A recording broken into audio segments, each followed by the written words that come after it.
Use the word emergency for the first time in America. This is Jim, and Receiving this message.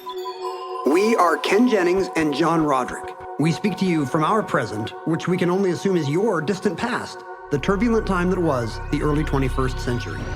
Fearing the great cataclysm that will surely befall our civilization, we began this monumental reference of strange and obscure human knowledge. These recordings represent our attempt to compile and preserve wonders and esoterica that would otherwise be lost. So whether you're listening from an advanced civilization or have just reinvented the technology to decrypt our transmissions, this is our legacy to you. This is our time capsule. This is the Omnibus.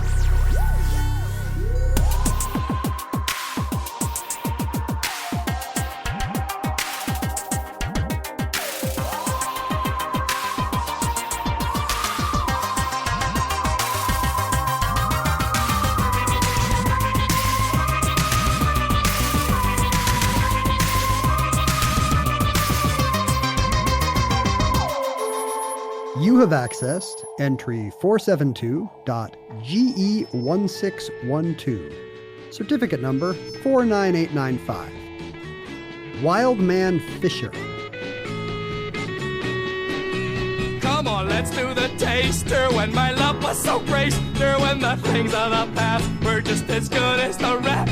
As well, I knew a girl, just a one certain girl, who taught me the taster, and it's good as the twister. Come on, let's do the taster. When my love was so great.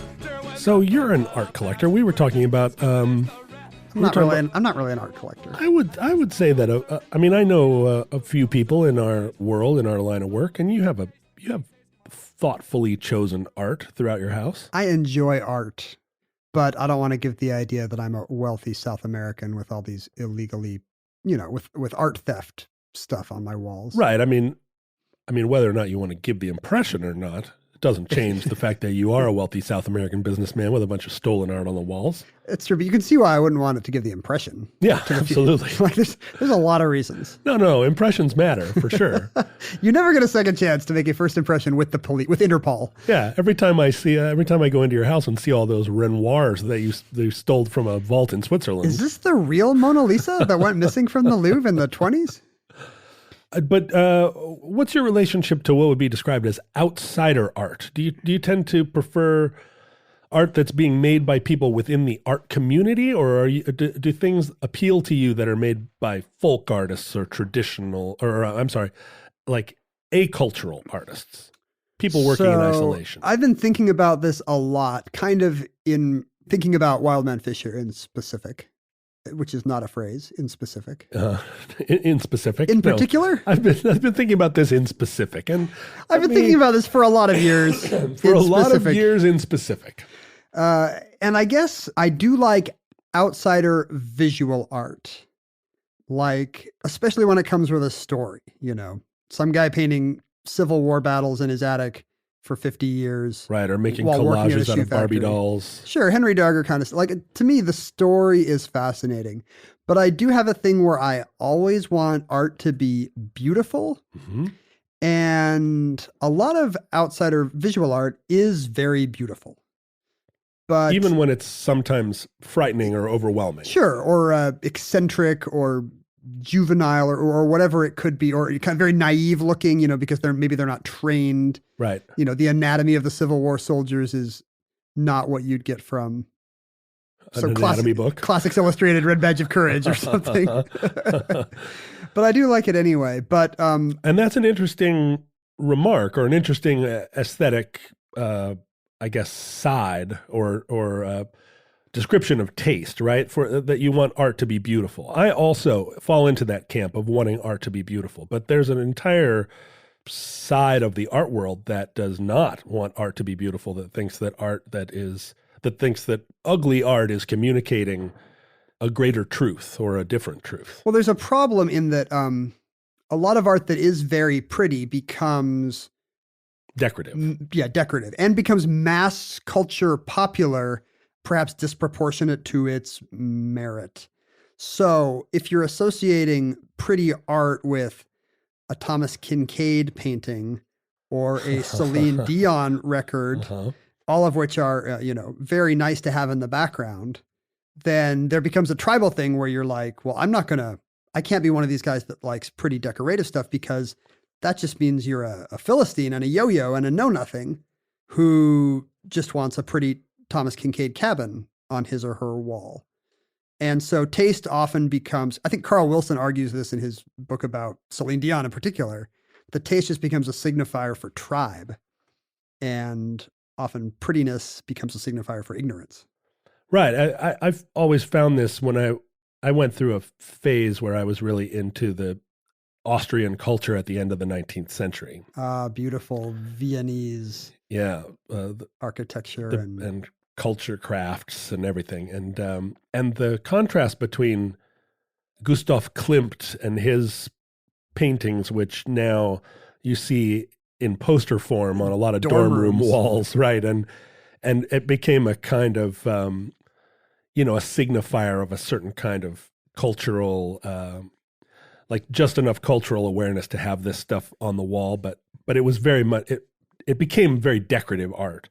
And his contemporary, Egon Schiele, who was making art at the same time, which was much more, in contrast, much more grotesque. Now, by modern standards, Egon Schiele's art is also beautiful. Yeah, he's a craftsman. Right.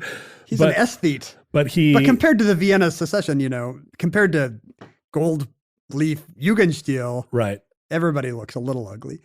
And so I always thought of those two as kind of in their own time, in their own culture, like opposite sides of an approach to art. I had that with underground comics where somebody like an R. Crumb, where it kind of looked very dirty and sleazy and overly, the whole texture is designed to kind of give you a little bit of an unwholesome feeling. And I just wanted those clean Archie Comics lines of Jaime Hernandez or something like that. Or, a real aesthete, a Chris Ware type or something. Right. Super beautiful. And Crumb, of course, became, compared to what followed in alternative comics. Crumb is the Egon Schiele who now looks very representational, and his line work is so beautiful compared to like the comics by his wife Arlene, right? Who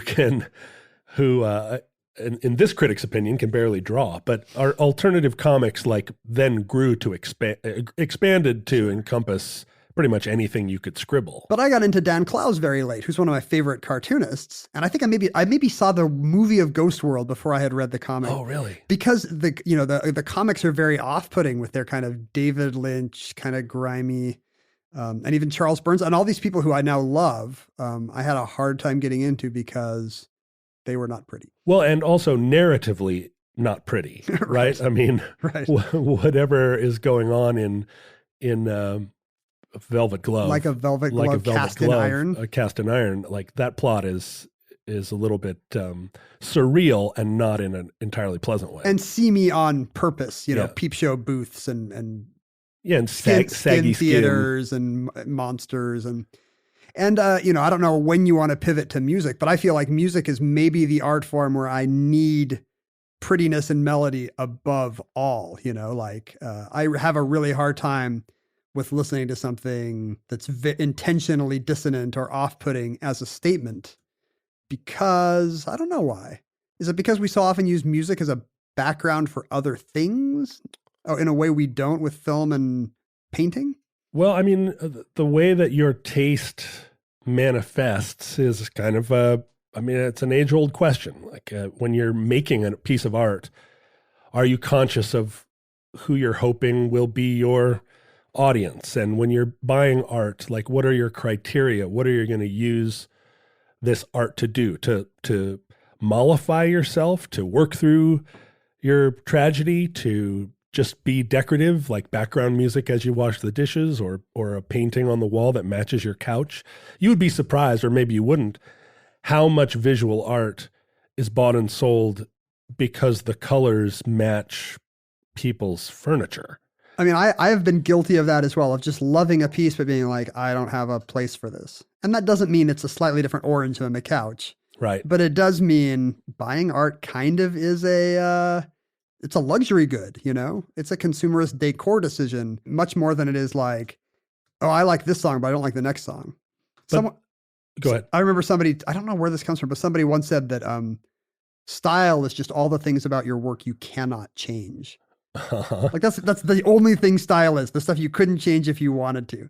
The way you play that lick, the way you draw that kind of an element. Sure. The sound of your voice, right? The sound of your voice. It's especially true in music, I think. And that's honestly, on the artist side, not the appreciator side, there's a lot of compulsion when it comes to style and taste. It just comes out of the tap that way. Until the 20th century, art, like high art, music and painting and sculpture and writing, were all things that people trained to do. There was technique, there were forms. Art evolved, of course, but for the most part, it was representational. There were technical things you had to master to be an artist. You couldn't just stand in front of a canvas and throw paint at it and be considered a painter. There was folk art. It wasn't really regarded as art, though. Commercial art. People would carve a man holding a bottle or a chicken on a weather vane. Was it more of an activity then, a pastime, or was it more of a craft? This is something for the country people to sell us. I mean, it wasn't even really that the country people made it to sell. It was mostly, I mean, you would make your furniture as fancy as you could make it by carving curlicues in it or stitch patterns to demonstrate how well you could do embroidery, but those things weren't made to sell. I guess when you make all your own stuff, or a lot more of your own stuff, you're an artist many more hours a day, right? Than today when, I mean, obviously a computer programmer is an artist making creative decisions in his code, but most of us spend all our days doing things that maybe do not come with the rewards of, I'm a little bit of an artist when I do this. But and that is a modern idea of what being an artist is. In the 19th century, someone with a hammer and an awl who was putting some curlicues on things wouldn't have thought of it as art at all. I feel like they might have got some of the same little rush that comes with doing something beautifully or doing something well. Personally. Even if there's no establishment that says, nice chair. But even, I mean, the masons that built all the great cathedrals that were carving gargoyles, they were doing decorative work, but they wouldn't have called themselves artists. They would have said that they were doing masonry, or that this was part of the job of building a church rather than making a gargoyle that you would... Well, that's sad that they were so down on themselves. Well, it's not, because they didn't charge very much for their work, and that's why we have all these beautiful buildings from the 19th century. If they all thought they were artists, none of that stuff no one would have been able to budget for it. But as the definition of art changed and moved into what became the 20th century, the sort of explosion of modernism, the idea that art could start to peel away from representational or technology drives a lot of it. Yep. Once the camera is invented, why bother beautifully rendered versions of nature or the human form? Because photography can do that. What can art now do that photography cannot? Right. Art, we start to really question, really interrogate what the purpose of art is, if it isn't just to give us a portrait duplicate nature of someone, duplicate nature. What does it do? We can't stop painting. And so art began to explore initially sort of through impressionistic renderings of things, but then very quickly, all kinds of charlatanry, all kinds of horse baloney that deliver us today to a world in which Banksy can shred his own painting, and that's all we hear about for a week and a half. I am stunned that you didn't have an interjection on the Banksy topic. I know you've been chewing on this Banksy painting thing since it first arrived in the newspaper. Well, I've been thinking about the Banksy thing a lot because I had a similar problem. I mean, I did not buy a piece of street art that shredded itself. Yeah. But I bought Too bad. I know. That painting doubled I'd be a in value. billionaire. Shred it again, Banksy. Shred my wife, shred my kids. I bought a painting by an artist who paints on top of vintage prints and frames. And kitschy prints and frames, right? Yeah, intentionally kitschy old landscapes, and then adds ironic iconography on top of them. I love this artist. I hope his work exists in the future. What's the artist? His name is Wayne White. He's actually an Emmy. People know, there's a documentary about him. He has a bunch of Emmys for being the main designer of Pee-wee's Playhouse back in the day. It's clever art. It really is. It's clever. It's funny. I think it's very beautiful. Arresting. But the issue with this particular piece is he uses vintage frames, and I guess I didn't know this, but the wire that mounted it on my wall was the same crappy mounting that he bought when he bought this at some garage sale in the valley somewhere. What? That's part of the aesthetic, is that the aesthetic is that it might fall off your wall. That he retained the old, like. Yeah, he did not put new mounting stuff on the back. That's wonderful. And the screw stripped because it was just some old cheap pasteboard frame. That's not wonderful. Well, it's not wonderful for me because it fell off the wall and hit my desk and actually damaged the painting. And so today I have to go to FedEx and like mail it back to the artist to be touched up. But it was essentially a Banksy thing, you know? Like, this is a poor man's Banksy story. He didn't mean for it to be a prank. Like, haha, he's going to get this home and 3 weeks later it'll fall off his wall because I didn't put a new wire on this. But I had my own kind of slow motion version of a Banksy shredding. Well, that is, I mean, Banksy and the reclaimed art that you're describing is those pranksters. They're representative of an evolution of art over the last 100 years that have delivered us to a place now where we're often, even those of us who are pretty deeply embedded in the culture, are always struggling, asking ourselves and our friends, like, what is it?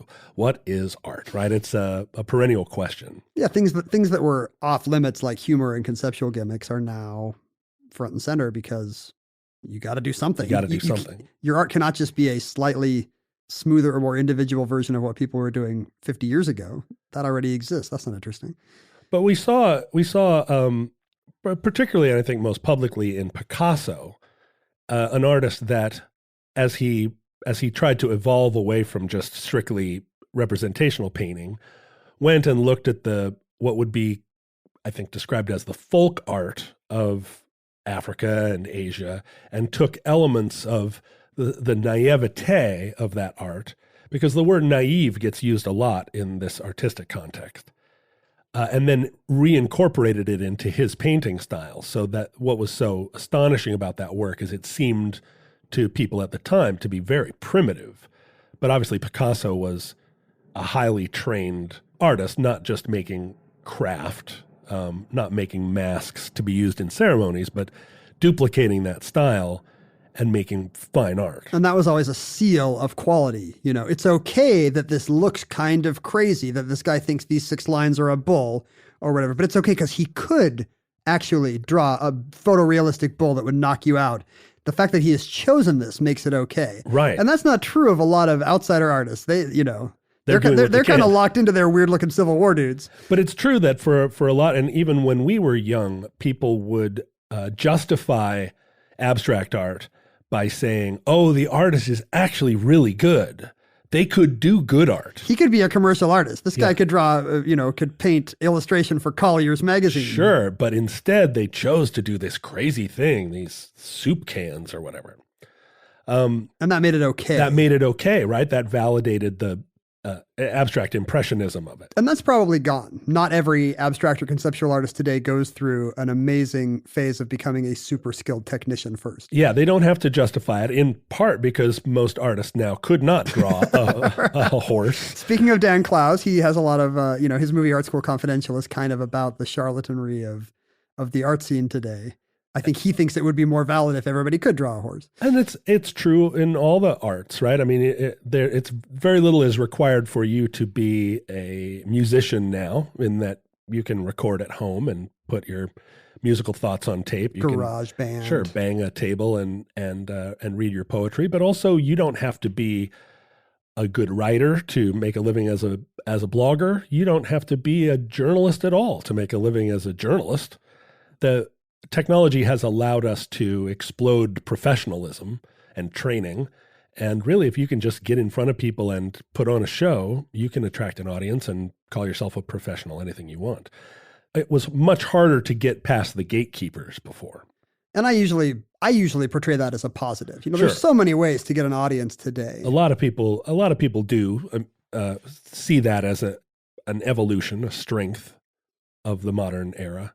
And I guess you get into taste questions again, but what if there's some writer whose prose is just awful, but 50 Shades of Grey sells 500 million copies because they found a niche. Sure, they tap into something.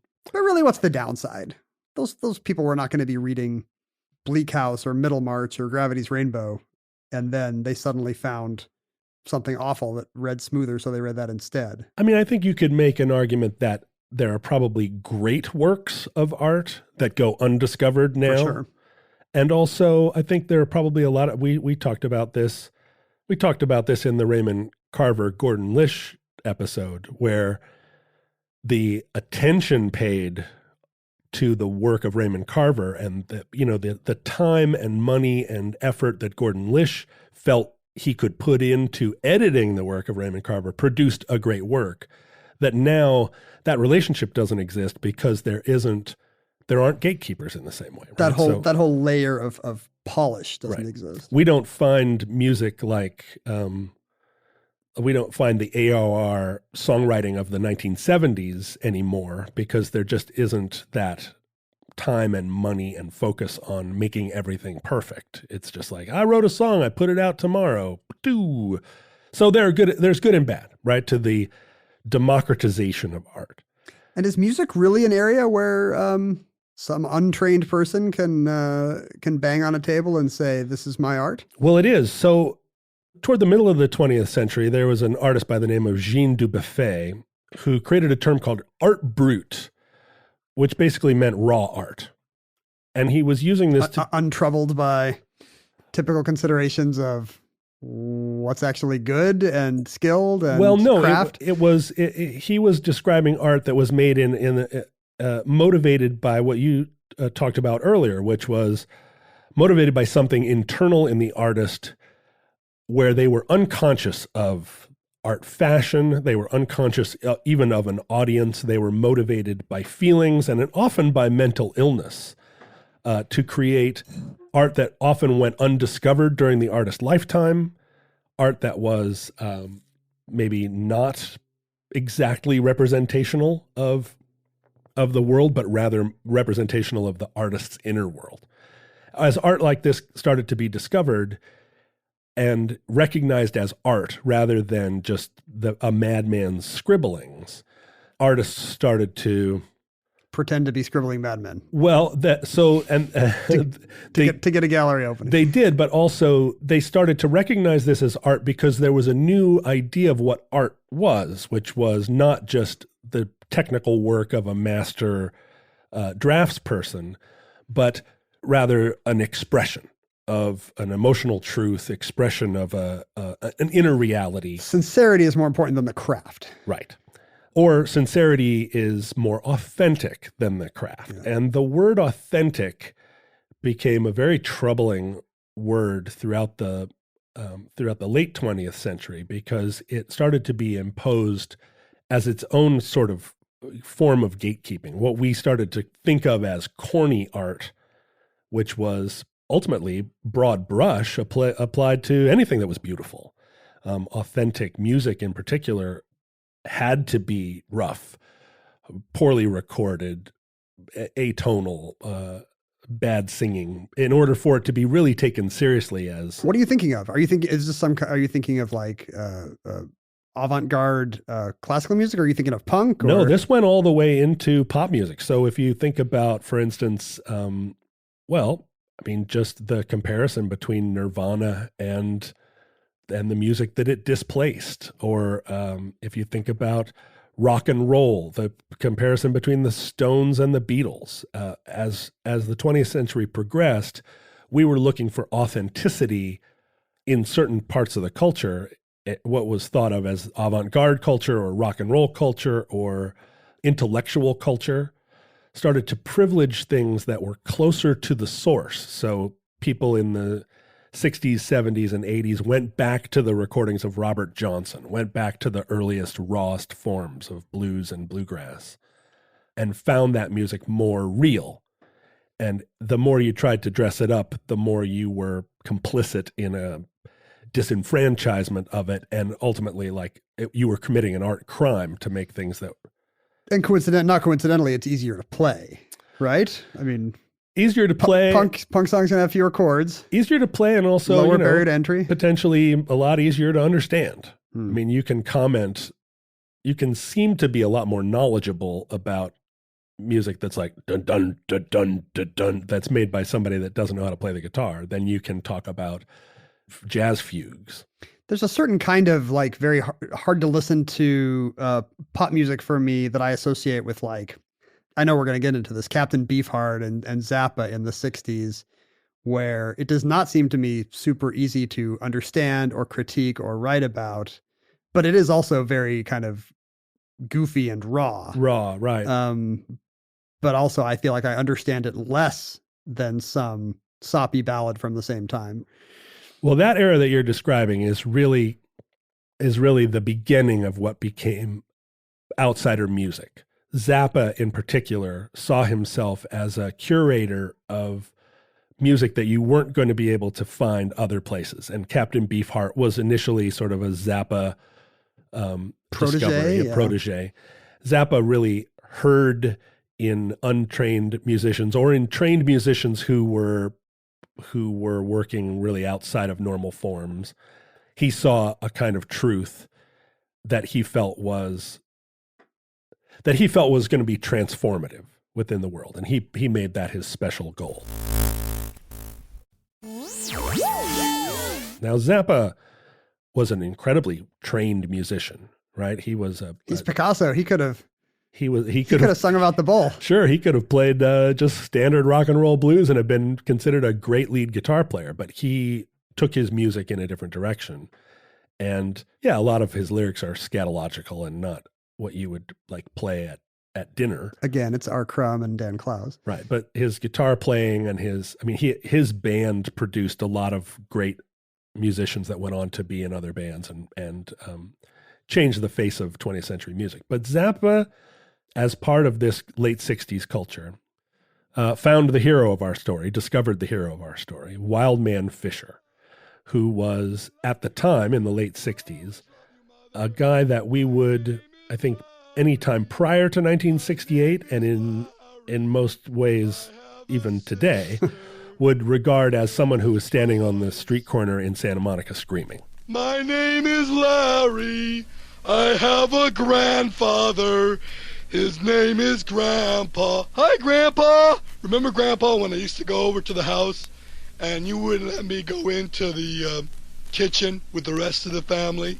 Oh, listen, Larry, you be a nice boy and stay away from us. When we want you to come over, I'll get a hold of your mother and I'll call her up and you can come over, okay? My name is Larry. Wildman Fischer was a Californian who grew up in a broken home. His father died and his mother was trying to raise 4 kids and did what by all accounts a pretty good job of raising 3 of them. But her son... well, I mean, if you have a son with paranoid schizophrenia or whatever it is, I mean, you can be mom of the year and, mental illness is just mental illness, right? Well, that's the thing. We only have his story to go on and his family's like alternative story. But Lawrence Fisher, Larry, he wasn't, he not a lot of Larrys in rock. I guess U2 has a Larry in it. Yeah, that's right. Larry Mullen. As an adult, he described his childhood as violent and unloving, although his siblings contest that wasn't the case. But even before his paranoid schizophrenia came online, by many reports, he didn't have a lot of friends as a kid. He was a child that began to sing to comfort himself, just sort of walk around making up songs as he walked through the house. Most of the time, schizophrenia doesn't come... Yeah, it's in your 20s, right? It comes in your late teens or 20s. But even when Larry Fisher was a little boy, he sang to himself almost obsessively, such that, his mom and his siblings sort of found themselves in a position where they were like, please, Larry, just stop singing, like knock it off. I guess that's something you could depict as, a lot of kids do that and outgrow it. Once they realize the world does not want somebody making up weird little songs all the time. And he was trying to interpret his world by just singing about it as it went down, right? Singing out loud, and singing somewhat atonally. Like it's not that little Larry Fischer was a beautiful singer either. He just sort of did a sort of scat version where his voice kind of broke in falsetto quite a bit, like scream singing. It's authentic. He's being himself. He was being himself. He was estranged from his family pretty young, and he was kicked out of high school because he wouldn't stop singing in class. He went to Fairfax High School in California and was expelled eventually because he was disruptive. So even before his schizophrenia came online, he was already a unique individual, singing beyond just singing like a child would, even into his teenage years. That seems like it's, even before his mental illness was diagnosed, that seems like it's a symptom of what's going on the inside, He's not just an otherwise normal kid who also thinks it's okay to sing out loud in school. Right. I mean, he's not super well adjusted if he not only enjoys it, but can't stop. Right. He was singing like full throated, singing Paul Anka songs in his high school. But he started to experience hallucinations. He started to be violent. He was a big kid.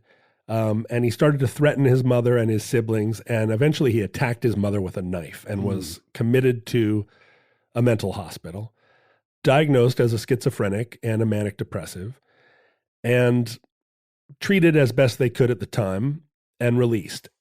At which point he was homeless. His family didn't want him back. So he started to, this is in the mid-60s, he started to stand on street corners and sing for a nickel, sing for a dime. He would say, do you want to hear an original song? For a dime, I'll sing you an original song. And passersby are just on the street corner, probably trying to decide whether or not to wear a fedora anymore, whether that was the fashion or not. And here's this guy with kind of unkempt hair, do you want to hear an original song? And if they gave him a dime, he would just start making up a song right then and there. So it's not the traditional busking setup where you walk by and if you like it, you throw a coin. He wants to enter into a transaction with you first. He'll make a song for you right now if you give him a dime. And he would sing a song about them. He wasn't lying. I think probably a lot of those people were like, oh, he's going to sing me a composition of his.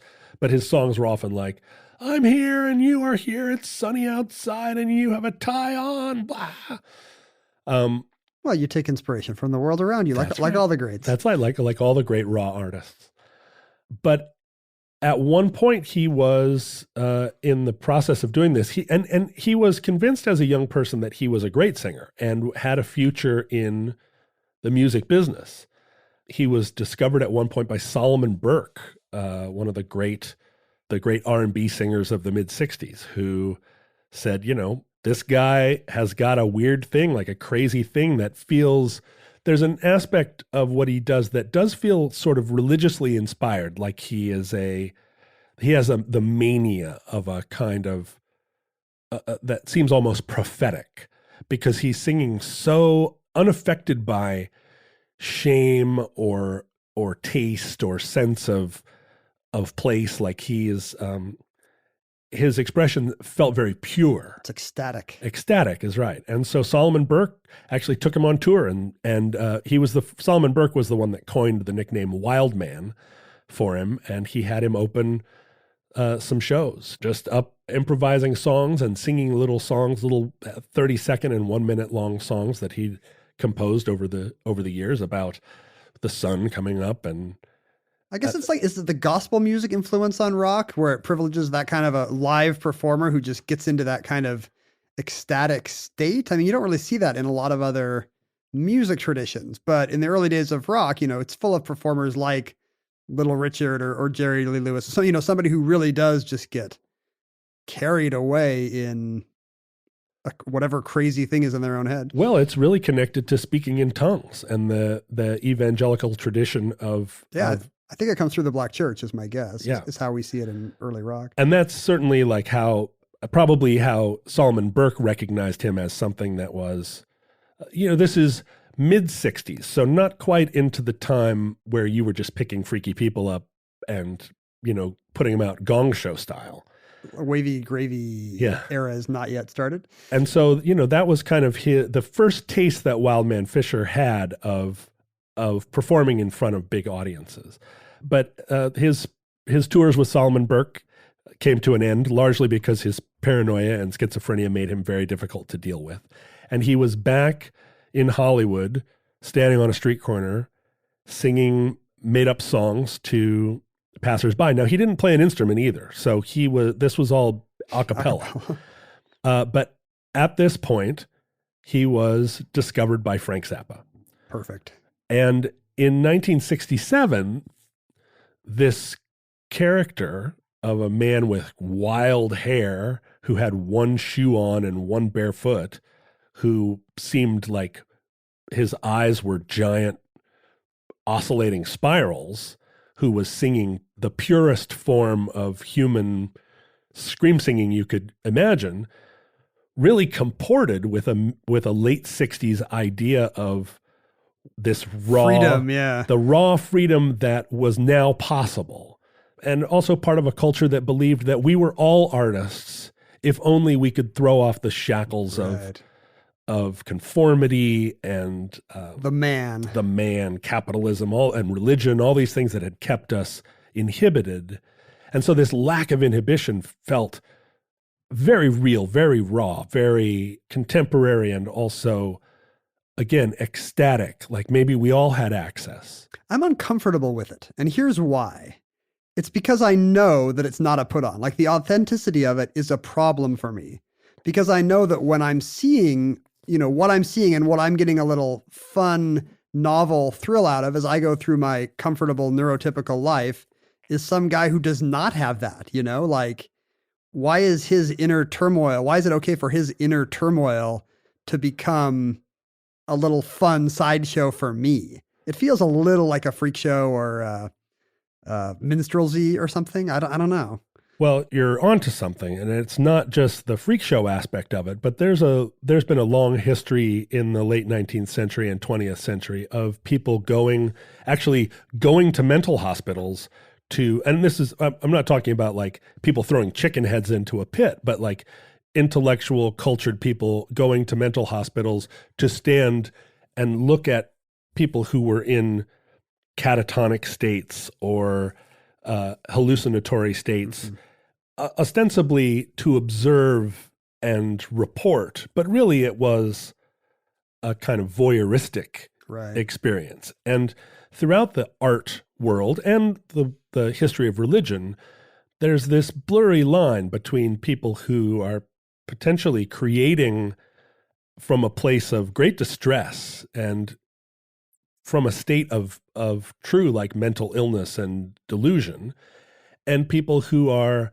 maybe managing those states a little bit better and are able to create art motivated or inspired by that illness, but are still able to keep it together. That's what you want. I feel like this guy's in touch with these demons, but somehow he's doing okay. Yeah. I don't have to feel guilty. Like Van Gogh Sure. is an example of someone who, I mean, if you look at Van Gogh's life, a pretty miserable life, but he created this work that we now treasure. After they're dead, it's very different. It's very different. You don't have to worry like, where's my money going? Who's actually caring for this guy? There's a lot of questions. There are a lot of questions now, and we're especially in our present era going through a period where we're having to review art made by artists who later are revealed to have been personal monsters, right? I mean, it's difficult now to know exactly whether or not you can watch The Cosby Show or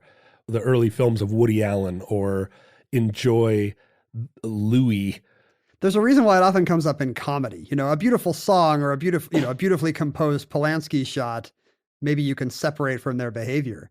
But a comedian is telling you about his life. The illusion is that he's just you're hearing about Bill Cosby's childhood or Woody Allen's dating woes. And once you know that, there's another side. Yeah, that's not a person you would want to hang out with. That very intimacy is what submarines it.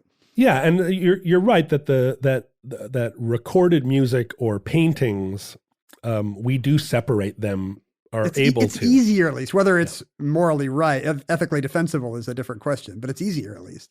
Well, so in the case of Wildman Fischer, who is young and not unhandsome, big, and in some ways like the archetype of the inspired hippie. He's magnetic. Zappa says, this guy's got it, and sets about to make an album with him. And he produced a double album in 1968 called An Evening with Wildman Fischer, which came out and got a great review in Rolling Stone. It connected with people at the time. And to listen to it, Zappa is providing a musical background, a musical backdrop to Larry Fisher's naive toneless yelling. Yeah, naive toneless yelling. And you find that, in fact, with a musical backdrop, Larry Fisher's songs do lend themselves to being supported by instrumental music. Now, that's a problem I have with the kind of mentally ill 90s musician Daniel Johnston. Yeah. Whereby I actually love covers of his work, which are, the songwriting is set with a little more craft and, better arrangements. And I'll listen to those all day, but I can't, him actually singing them is a bit much. And it's something I think that's true for us as listeners. If you put really great music as a backdrop to two people having a violent argument at a bus stop, you'll find that there are often rhythms to people's patter. And this isn't to say that Larry Fisher's music didn't have rhythm or that he didn't, because he did, and he did have melody as well. But the music of Frank Zappa made it feel more organized. Is he a talented songwriter to you? You're as a skilled singer-songwriter, when I watch clips of Wildman Fischer, I wonder, is this good or is this a gag? I mean, it's neither good nor a gag. I mean, he is truly inspired to express himself in a loud fashion, but he's not a gifted musician. His songs aren't. I mean, they're not more sophisticated or developed than you would hear from a 7-year-old that you said, like, write a song right now about what's going on.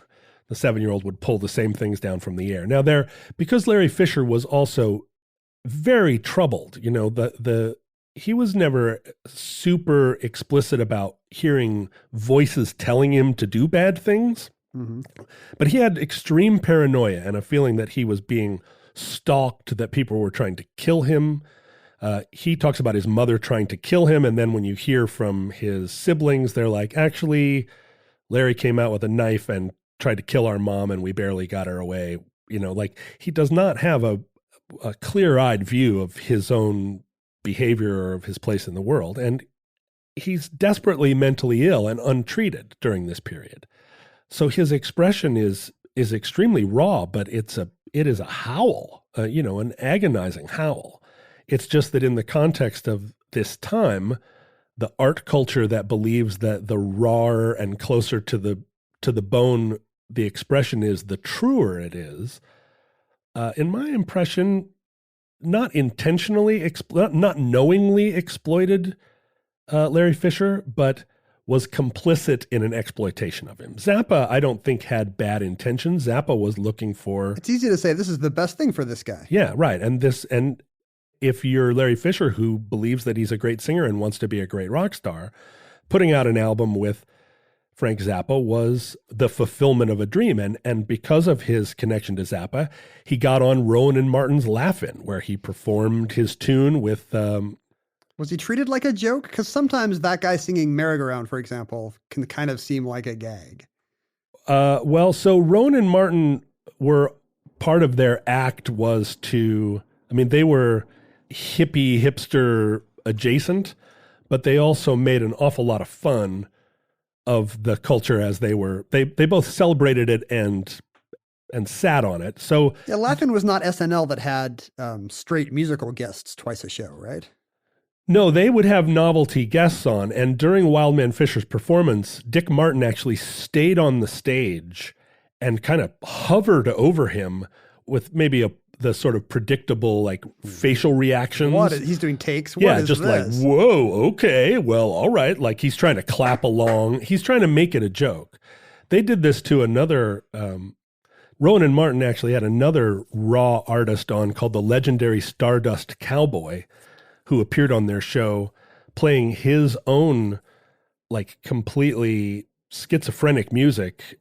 He played a song of his called Paralyzed, where he basically just howls and yodels over some drumming. And the cast of Laugh-In joined him on stage and started dancing and yelping and yodeling along with him. And it freaked him out. And you see him like stomp off the stage in frustrated agony as Laugh-In, the rest of the cast continues to dance, and wow, they don't even notice he's gone because they were. I think that's the definition of exploitation. It was if pretty you don't rough. notice the mentally ill guy is gone. It's pretty rough. Isn't to it watch. weird that this is all on Laugh-In, which has not aged particularly well and kind of seems like more of a corporate co-opting of youth culture than actual. It's weird to think of avant-garde art being on Laugh-In at all, to me. Well, considering that Nixon was on Laugh-In. Right. That's Laugh-In's great gift. Well, hard to.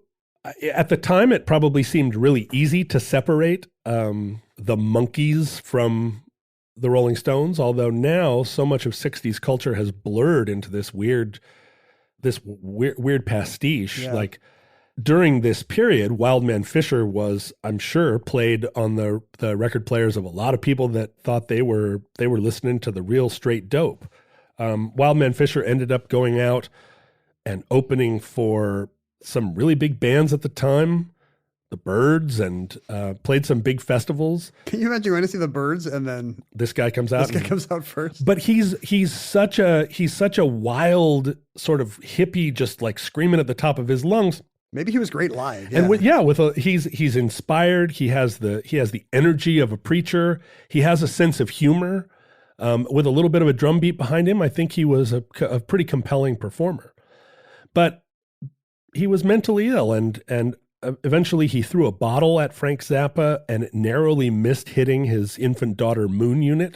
Not Moon Unit. And so Frank severed all relationship with him because he felt like he was unsafe in the presence of Larry Fisher. And after releasing this double album, which didn't sell well, Wildman Fischer was back on the streets, and through much of the 70s, much of the mid-70s, was, again, just sort of standing on a street corner on Sunset Boulevard. Just like he was before. Singing for a dime.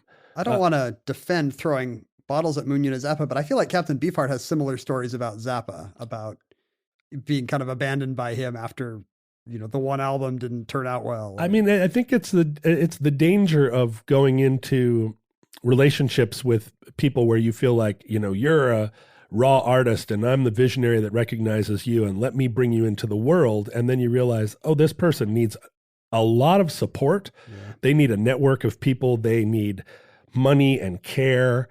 And I saw myself as... Yeah, this is a side project for me. Yeah, I'm like the visionary that tapped you for greatness, and now it's on you. It's up to you to solve your problems. Like Zappa exited stage left, and as we'll see, I mean, the story of Wildman Fischer is that no one was able really to help him.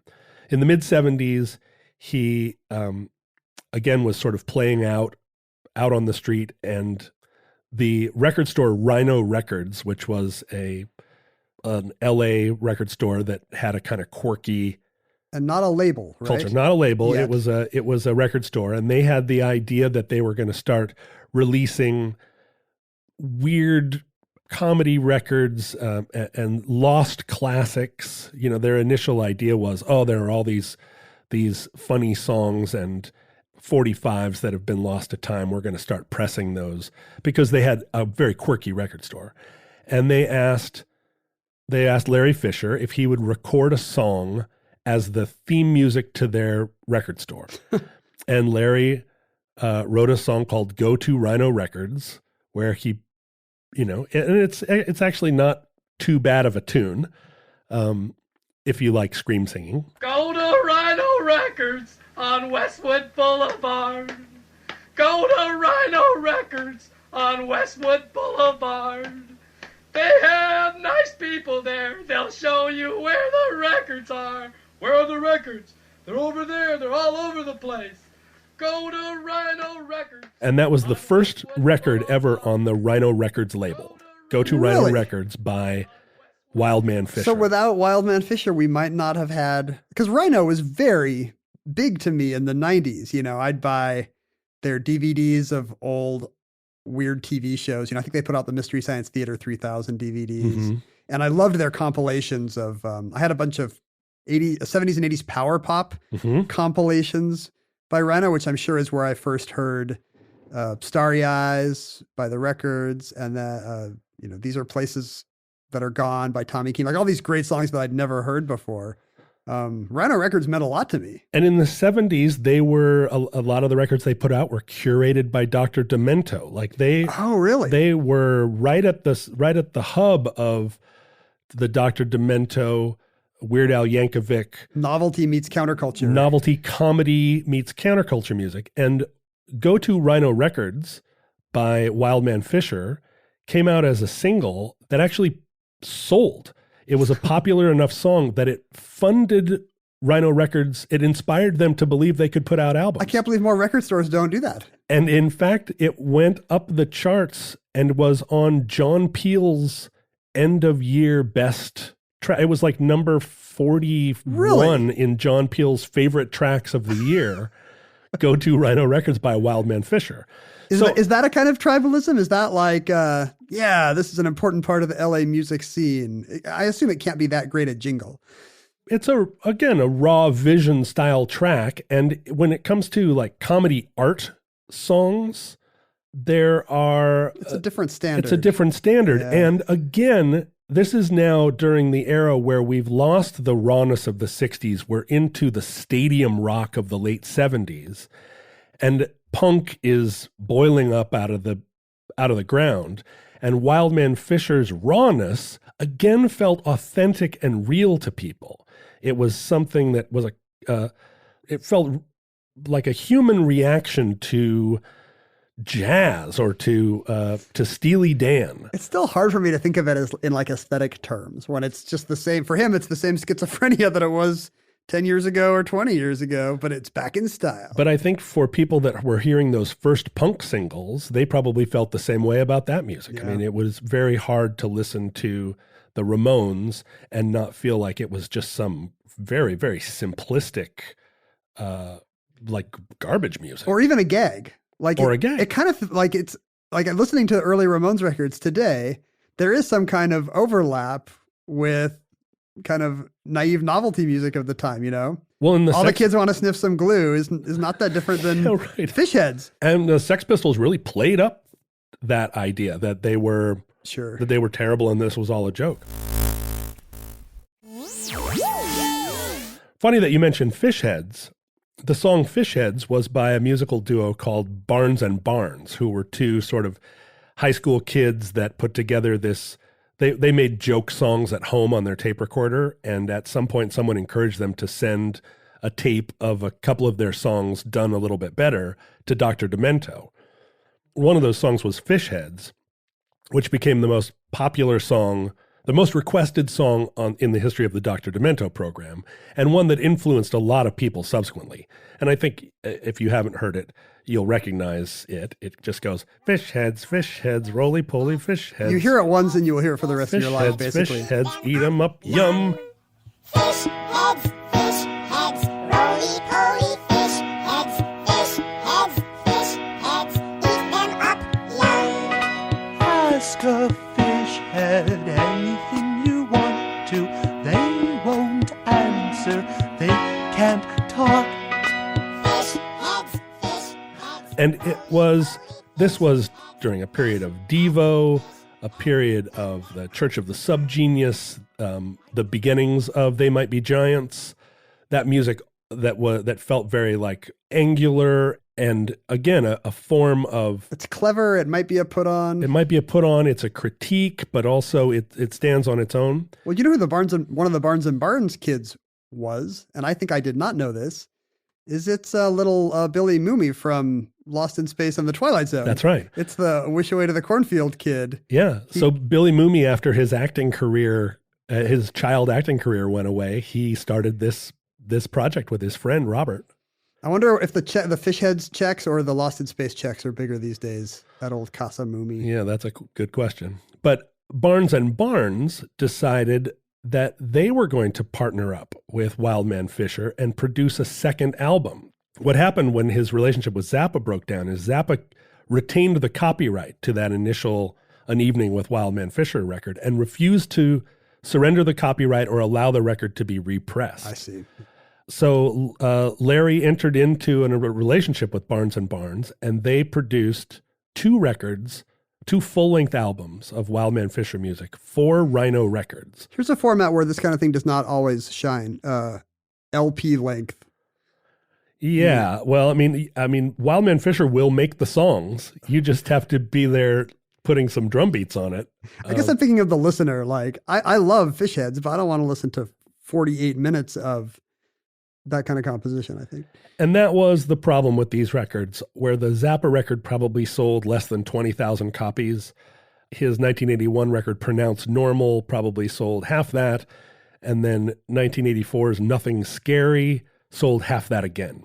I like how he's saying nothing scary. Nothing. Well, so they called the record Nothing Scary because when Larry heard the album Pronounced Normal, he felt like their contributions to his music were scary, that he listened to his own songs and heard things that he had a paranoid reaction to or a schizophrenic reaction something to. Something spooky to him about. Well, there were subliminal messages that they had put in his music that were talking about how they were coming to castrate him. Well, he probably saw the Wish You Away to the Cornfield Twilight Zone. He doesn't trust Billy Mooney. Well, it's hard to know. Well, and people are obviously, like any musician knows, that your record company is trying to castrate you. Right. I just assume that. Just in this case, they actually put it in the music.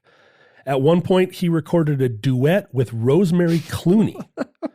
Because Barnes and Barnes had a relationship with Rosemary Clooney, and I guess that's the joke. And figured out that she had heard his music and appreciated it. Oh, really? It's not just here's an old timey person who will agree to do this. No, but in fact, they tried to dissuade her from it, and she said, "No, it's fine. I'm sure it'll be fun, and we'll do a good job." This is for people who saw the David Bowie Bing Crosby Christmas thing and were like, "Nope. We got to amp up both ends. Like, I'm not going to be happy till this is like Johnny Rotten and Peggy Lee." The song that they did is called It's a Hard Business, which is a song about the music business, and they both complain about... it's one thing all artists of all genres share. That's right. They hate the record companies. About how bad it is. It's a hard business. It's tough to make it to the top. It's a hard business, especially when your records flop. Agents and critics, managers and slime. You make them $1 million, they'll toss you a dime. But again, that relationship eventually fell apart, in part because Larry Fisher's mental illness sort of precluded him being able to keep it together. He didn't throw a glass at a young George Clooney. That would break my heart. No. Okay, thank goodness. No, at least it's not in the historic record. But he was back living on the streets, and it's almost sadder, you know? Like, we're surrounded by people who are dealing with the worst kinds of poverty, and you just, as a coping situation, you just go about your life and try to do the right thing when demanded. But it's very sad when you imagine someone who, you know, gets periodic tastes of legitimacy and even success and artistic expression, and then is just back on the street corner. Well, and in particular, there comes a time when you have to feel that the people who are interacting with him are conscious of, they're not exploiting him for financial gain, because none of these records are selling any money. But there is a strange... he's giving them something. He's giving them something. And the fact is that the Wildman Fisher's music is not enjoyable or good. But there was a documentary film made about him where Mark Mothersbaugh and Barnes and Barnes and Dr. Demento and Weird Al all appear and all talk about him in these hagiographic terms. What a character. Well, not just that, but like what a genius. The last true visionary, the last untapped musical spirit, a pure musician. I don't know. I'm just skeptical because if you use visionary as synonym for, any kind of crippling mental illness, then nobody would choose visionary, Well, and what's strange is that that watching him perform, it's very hard to distinguish his tics and mannerisms and performance from someone who's having a very painful episode and living a very painful life with untreated mental illness. Right. But this culture, this time and place of the quirky album, the funny Fishhead song, the acceptance of art brut as a guiding principle, the distinction between what is real and what is fake and commercialized. I mean, it was behind the popularization of, as you said, Daniel Johnston.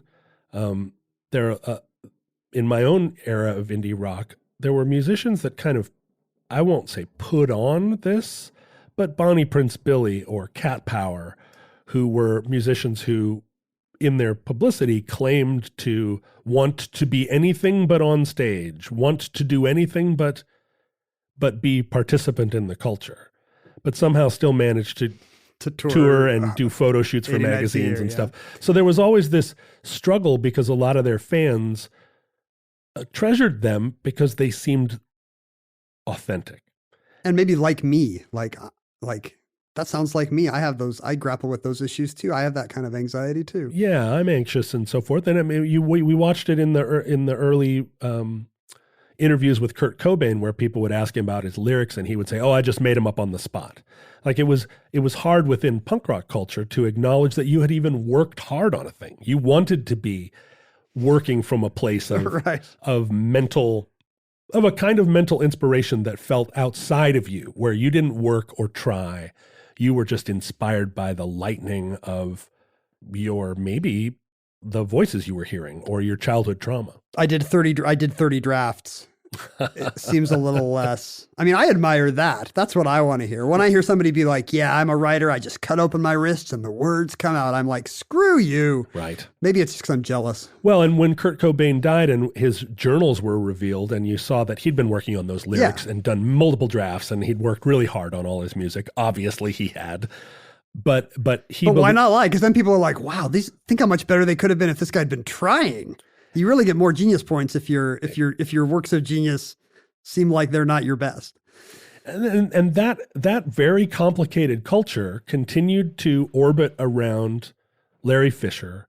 People continued to try to work with him, including the makers of this documentary film about Larry called Derailroaded, where the filmmakers spent many years sort of trying to interact with him to make a film about him. And it's excruciating to watch, not just watching Larry in pain, but watching these musicians that we love and respect try to talk about his work and minimizing his mental illness as much as they can, in a way, minimizing their complicity in it, because they're just like, "Oh, Larry, he's really inspired.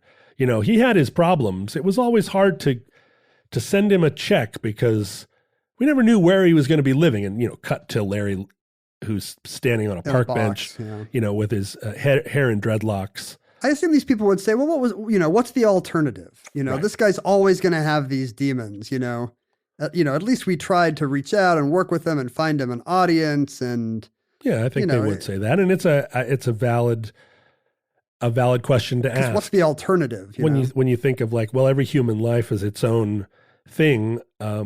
When they tried to medicate Larry, like a lot of schizophrenics, he didn't like being medicated because it took away the inspiration of his mania.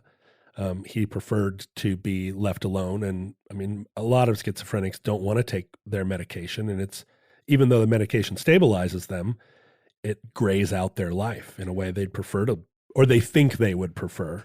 I hope this is not too personal, but as somebody who, has worked in an artistic field and has had to deal with periods of mania, I mean, do you find there's a correspondence where Do you feel like your gift or your output is dulled by trying to treat, mania and depression? Or it's a common fear in treating mental illness that you're going to lose what's best about yourself, right? And it was one of the things throughout my 20s and 30s that caused me to be very suspicious of taking lithium or depression treating medication, that I was going to lose my inspiration. And I think within artist culture, that's a thing we tell each other, right? Oh, be careful of treating your mental illness because, you're going to... That's not a good peer group. You're all telling each other not to medicate. Well, what's true, though, is that it's a thing that young artists tell one another. But young artists also say that their alcoholism is key to their productivity or their heroin addiction, right? Young artists are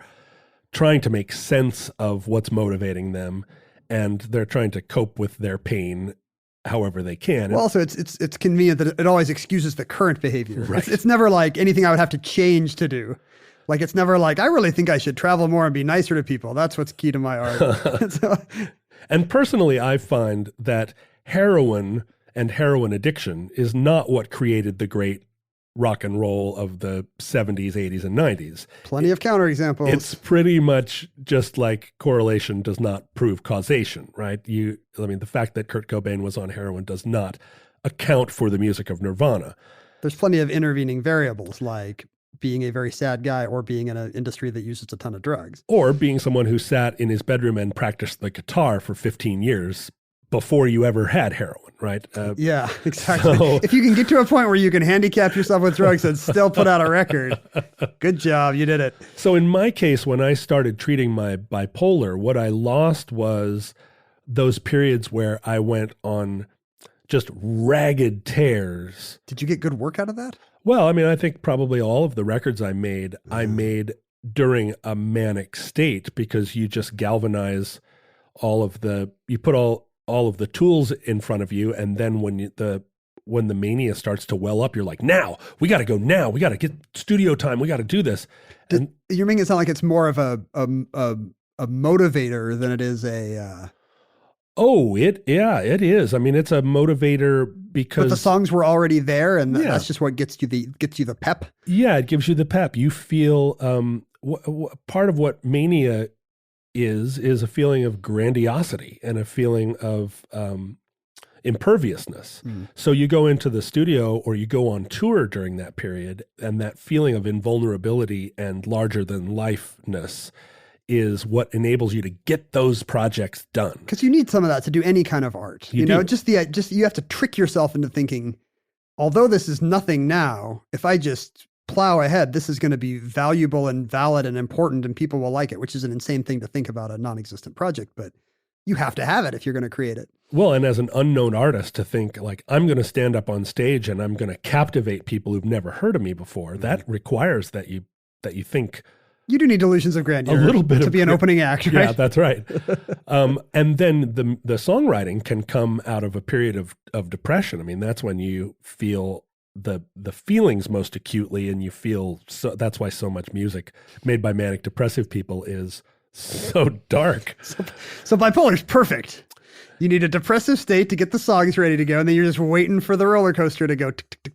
But when I started treating my bipolar disorder, I did not feel that my creativity was inhibited. A lot of what's kept me from producing records over the last 10 years is just that I became a middle-aged person, and I wasn't as traumatized by relationships as I was in my 20s. I no longer was like, why won't she call me back? I was like, oh, I know why she didn't call me back. It's pretty clear why I didn't get that call back. So songwriters are just people that don't have like a supportive friend group to hear the stories. It's why you see a lot of musicians do their best work when they're young, and then as they get older, nobody's really listening to the Eric Clapton records of the late 90s, because there's just, you run, not that Eric Clapton really had anything to say even in the early days, but yeah, you're not changing anymore. The highs aren't so high, the lows aren't so low. Hopefully, you're not hurting as badly. And even if you do have untreated mental illness into late middle age, the hurt is no longer so confusing. You feel just more entrenched in the hurt, but you're no longer like wondering why you can't cope. You're just you're kind of resigned to not being You able can to kind of cope. do the stolid, resigned Johnny Cash Right. soldiering through kind of thing. The terrible thing about it is that the mania stops being so inspiring. You no longer get the highs that you got as a young person. In the case of Wildman Fischer, eventually in the mid 2000s, he no longer had any income, passive or otherwise. His family started to, the people that traditionally had cared for him started to pass away, get sick and die.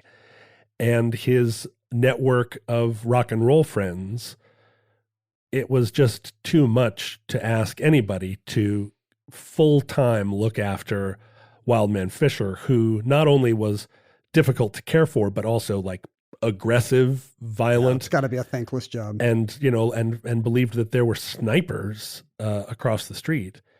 He eventually agreed to move into an assisted living facility in Van Nuys, California, and finally submitted to being medicated.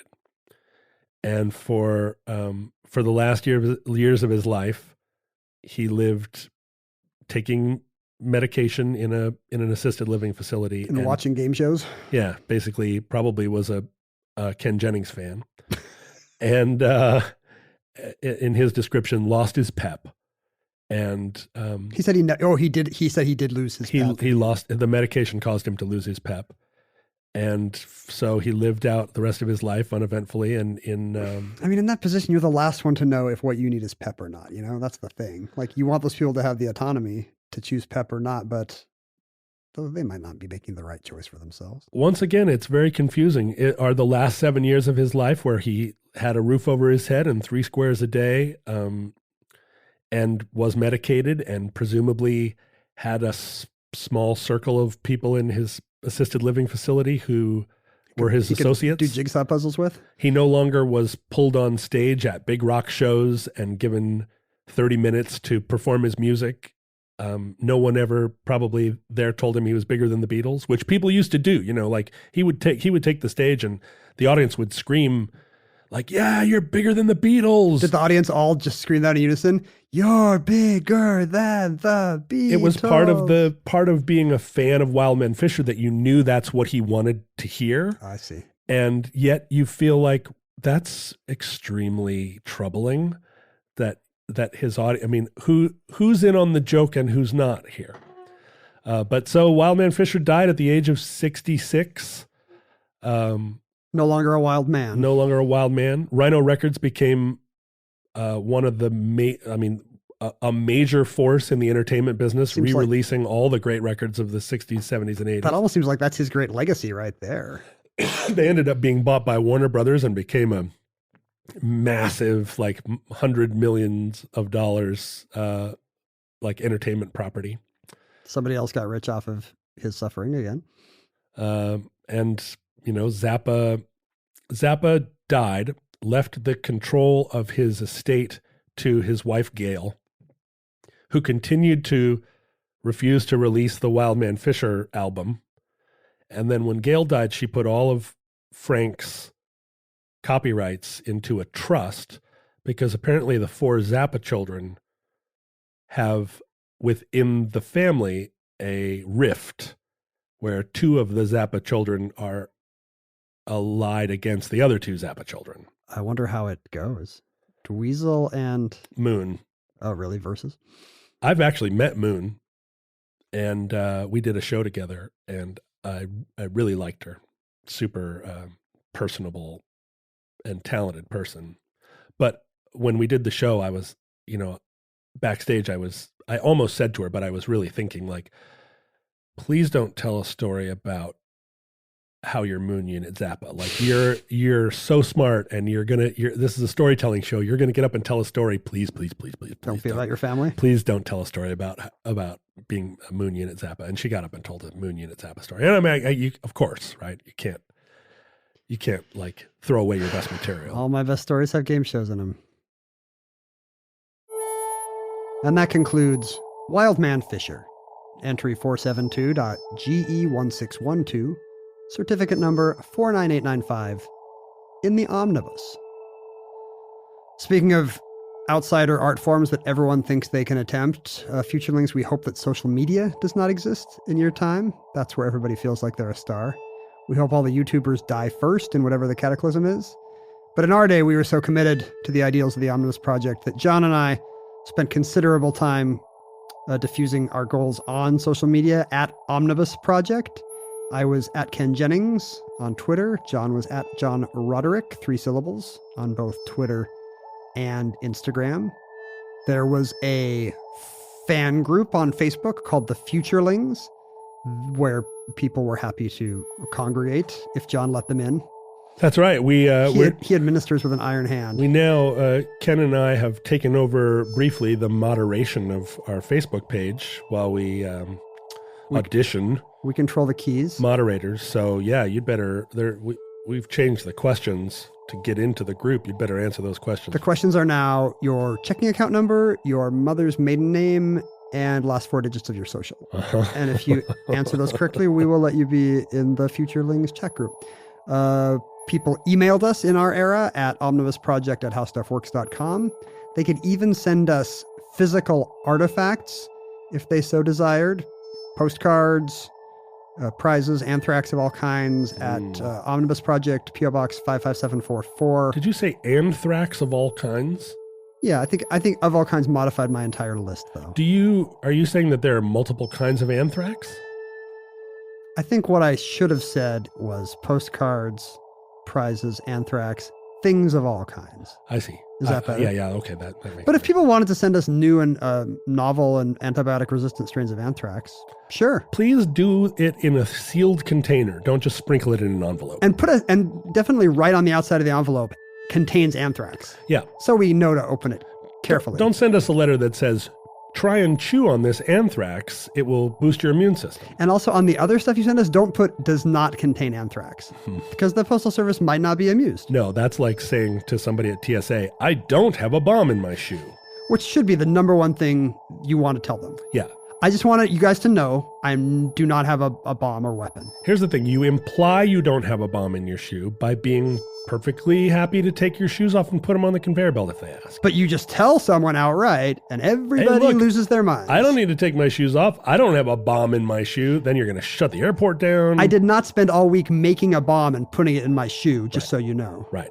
It wouldn't be that hard to put a bomb in your shoe. It's not like shoe bombs are super difficult to construct. And you should say that too. You should say it wouldn't be hard. It's super easy. I could have done it. Yeah. I just want you guys to know that I didn't. You should definitely not say, have you ever seen the show? Have you ever seen the television episode about an altitude triggered bomb written by Rod Serling? It actually inspired a lot of copycat bombings, including one where a plausible bomb was involved. I might try that just to see if it's somebody who listens to the show. Maybe you could go to the airport on a day you don't have to fly and just do that as a way to entertain yourself for the afternoon. Just chill. You couldn't get to the actual TSA gates, but you could hang out with the other personnel, the ones that check and see if you have pre or can go in the first class line. And you could talk to them. Because they want to see your ticket now before they even let you in the line, don't they? Yeah, you can't even get in the line now. You can't even chill with TSA people anymore. Yeah, that's weird. Did I even finish saying the address? I think I didn't. I'm not sure. Omnibus Project, P.O. Box 55744, Shoreline, Washington, 98155. Listeners, from our vantage point in your distant past, we have no idea what the definition of mental illness is in your time. It could be that all life forms have a shared intelligence, so you all have the same troubles, the same capacities. You feel emotions across the whole breadth of your mutual So sensors. everyone's slightly aneurotypical to the same degree. I mean, if you think about a sentient aspen, if one what we think of as a singular aspen gets cut down at the edge of the organism, does not the furthest aspen also feel the pain? I don't know. Maybe they don't. It's just like clipping your toenails. Whoa. That is pretty problematic to say that felling an aspen would feel like just a toenail clipping to the rest of the organism. Why? I don't know. It feels more like you would cut off a finger. Oh, yeah, I guess. Well, how many? I don't know. I mean, every I guess lost, toenail is more like bark. Pulling yeah, bark off. every the aspen. lost aspen must resonate through the whole community like as a lost friend. Ask not for who the bell tolls. Or the chainsaw tolls. It tolls for thee. It tolls for thee. We don't know how long our civilization survived or whether or not you will even regard what we have built here as a civilization. But we hope and pray that this catastrophe, this world-cleansing giant wave, this rising sea, this Spanish flu may never come. But if the worst comes soon, this recording, like all our recordings, may be our final word. These recordings, which are controlled by the estate of Frank Zappa, may only be released on the Rhino records of your time. What a mistake that was to put the Zappa estate in charge of our. Because you were saying, let's just bury it on the moon. Right. And I was like, no, let's just give it to the Frank Zappa children to administer. Who will administer our recordings better than the Zappas? And I think it was like, a genius move. I was like, I love Moon Unit. And you were like, oh, I don't know. She's on the wrong side of the business end of this relationship. If Providence allows, we hope to be back with you soon for another entry in the Omnibus.